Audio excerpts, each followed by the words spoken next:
Hello everyone, and welcome to my studio. We're going to talk a little bit more about silk screening this week. And I just want to recap what we did so that you can go back and look at any of those videos that you need to. This is all part of a larger project.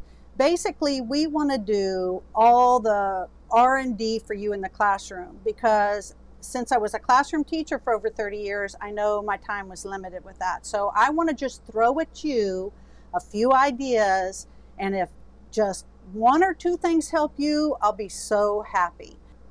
So the weeks before, we talked about how to make underglaze inks because they're so versatile in the classroom. Remember, if you can't afford all those beautiful colors, just get black, and you can do a ton of stuff with black.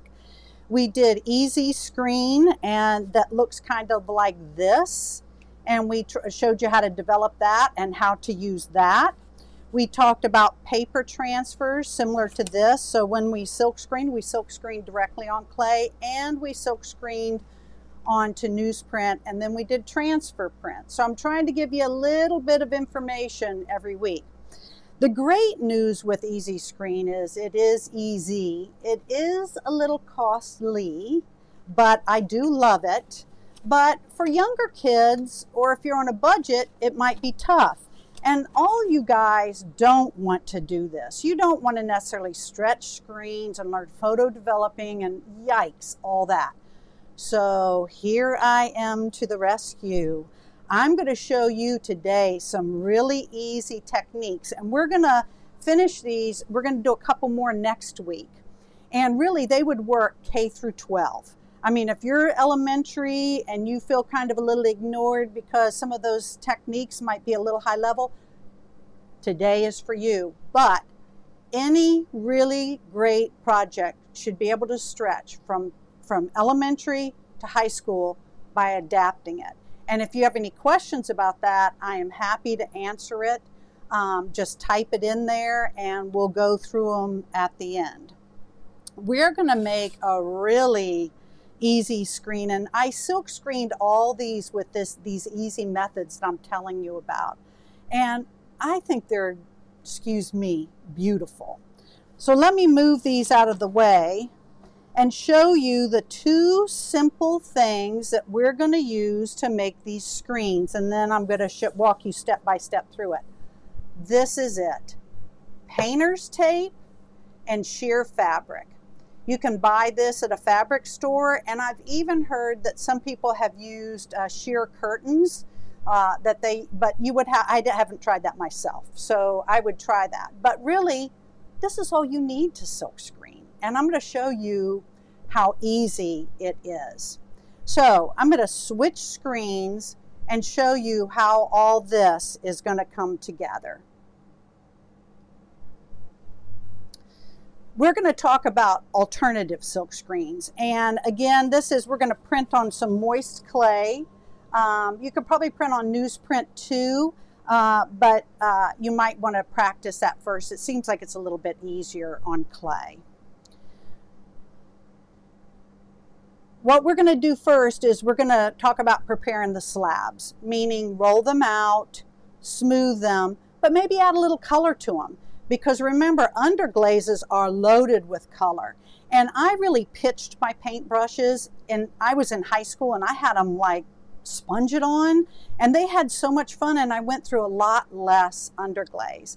The other thing is, you don't know if they've got enough underglaze on until at the end of the project when they've got a clear glaze. If they don't have enough, it's streaky if they brush it on and not so pretty sometimes, just because they didn't know to get enough on. So you can sponge it on and that texture will show. The other thing I love about it is you can mix the colors without contaminating all your colors. And I take those little round sponges, I cut them into quarters, and my students used to say, "Oh, you mean ombre?" Well, I didn't know that they were meaning change the value. That's their term now, but it really makes some beautiful subtle changes. This is a little paint roller I bought at Home Depot, and it's kind of just like a big paint roller. It's got that fiber on it, and that works good. And this is another way that I like to do it. Just like you'd ink up a printing plate, I ink up my slab. And what I like about this is there's not a lot of water content in that color, so it dries pretty quick. Now, all these are done on moist slabs. So again, I suggest that you roll your slabs, store them, get them out. You could add the color, you could put them back, store them back, and then bring them out when you need to do the next step if that works for you. Okay, let's talk about making your own silk screens. This is so easy. We're going to do it out of painter's tape and fabric. This is step one. You want to keep your screens fairly small just because it's easier for kids to do it. And you're going to just tape a rectangle and you're going to put painter's tape around it. And you can see I put the painter's tape around it and then I trimmed it because you really don't need all that space.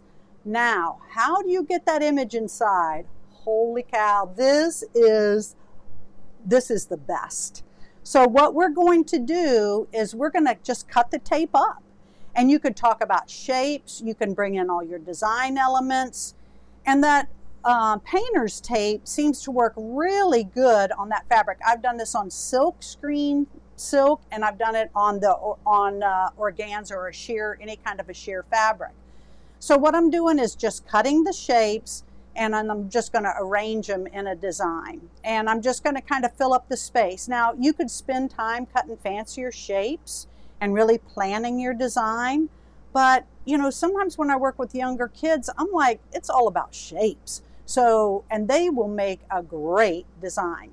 You want to really make sure everything's well attached. So really rub it into place so they stay into place. I was shocked at how well these screens worked and how the pieces stayed on pretty good. Now, I put it tape side down there because when I rub over it with the sponge, I don't want to catch the edges of the tape. So I put the tape on the material, and I put the tape side toward the clay.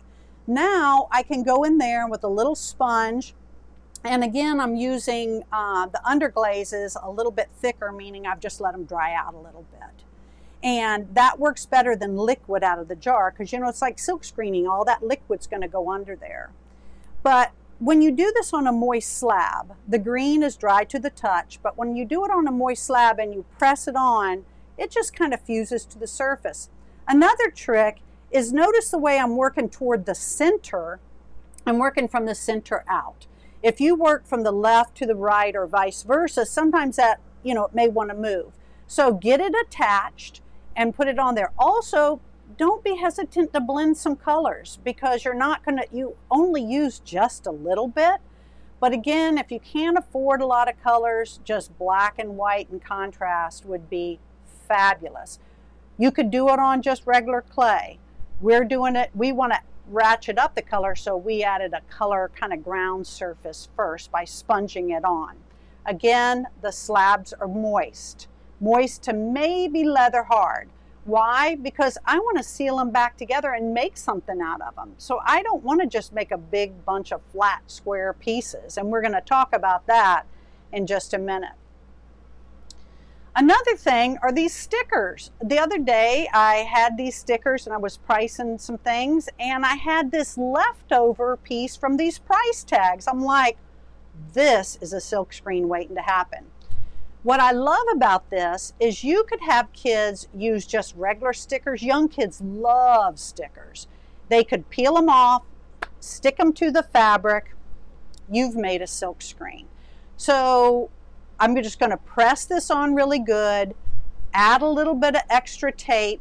The extra tape kind of confines it where you're printing, but also adds a little bit of rigidity without having to over-engineer a frame for them. So I'm going to go in here a cut, but again, any sticker probably would work. You're going to want to check it, but I was surprised that this one really made it through the print, and I rinsed it out, and I'm going to show you those in just a minute. So once you've taped all the way around the edge, so you can kind of have your image lined up, then we're ready to print.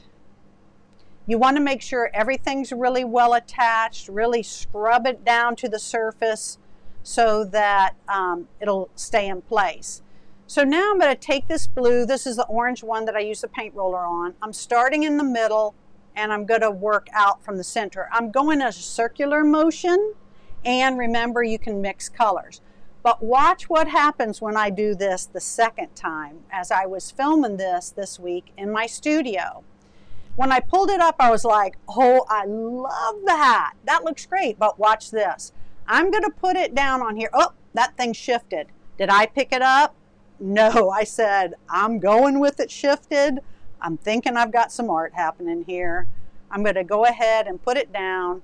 And now that it's shifted, I might as well shift the rest of them too. And I thought it looked so much better than if I had really just lined them all up. But I was truly shocked at how this inexpensive, easy little silk screen looked. Again, I have to emphasize that the underglazes are thick. They've dried out. They're more like inks, like block printing ink or silk screening ink, so they don't kind of smear. I love the way that turned out. So when I took these and I used them this week, and then I rinsed them out, and look, they're like still together. I was so shocked that these really made it through the whole process. And they worked so great. Let me turn this back down here. So this is the one. I haven't fired it yet. I will, and I'll show you exactly what it looks like. But this is the one that was with the painter's tape. So this one was this. And this one, oh my gosh, and look at those little birdies. We'll be talking about that in the upcoming week. I'll show you how to do that, because I think overlapping silkscreen really ratchets it up. But remember, I'm working flat. These have dried, and now I'm going to fire them and show them how to do samples. But let's say you're like, thank you very much, but I don't need a lot of flat slabs in my classroom. We're going to do one more easy silkscreen method, and oh my gosh, you've got to see this one. It's good. Another one as easy as these. Then I'm going to show you how to do a little hand building with these decorated slabs, because these slabs don't do you any good sometimes until you can form with them or make them. But what's good about these is you can even, put these around a shape. So if you're throwing on the wheel, there's no reason that those can't go around that, or if you've got a cylinder shape. So we're going to talk about both putting it on curved shapes, and we're going to talk about taking these and before they dry, making something out of them. So next week, another set of oh so easy alternative silk screens. I want to show you a couple more things. Then we're going to do a little hand building the next couple of weeks. Remember, summer we're going to take a little break and then start again when school starts. But I want to get you through these last printmaking ones and show you how to turn those into a project. So I hope you have found one thing that'll help you in your classroom.